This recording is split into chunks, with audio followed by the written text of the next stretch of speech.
Jelang musim penghujan dan cuaca ekstrim yang melanda sejumlah wilayah, khususnya di kota hujan Bogor, Jawa Barat, Jumat pagi pemerintah Desa Dramaga bersama Muspika serta puluhan warga turun langsung membersihkan tumpukan lumpur dan sampah di aliran Sungai Ciberem. 6 titik rawan banjir yang selalu meluap saat hujan deras menjadi sasaran utama normalisasi. Tumpukan sampah dan pendangkalan sungai yang selama ini menjadi pemicu banjir dikeruk dan dibersihkan secara gotong royong agar musim hujan tahun ini tidak menyebabkan banjir besar di wilayah tersebut. Bahwa setiap musim hujan, Desa Dramaga itu ada 6 titik yang selalu masuk kebanjiran. Di Dramaga Tanjakan 2 titik, ya, yang Kapling Haji Ujang dengan Blok M. Berikut ini yang rumah Pak Arya nih, ya, 3 titik. Di Dramaga Cantik 2 titik, ya, sebelah selatan dengan klaster Pinnacle. 1 titik lagi di Ciberem. Ya.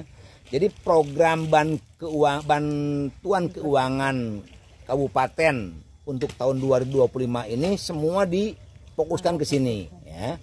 Karena Desa Dramaga bebas banjir. Usai pembangunan tebing penahan tanah di sepanjang Sungai Ciberem, pemerintah desa kini mengerahkan warga untuk membersihkan sampah dan melakukan normalisasi sungai. Upaya ini dilakukan untuk meminimalisir banjir musiman di 6 wilayah yang dilalui aliran Sungai Ciberem. Dari Dramaga, Kabupaten Bogor, Iman Abdurrahman melaporkan.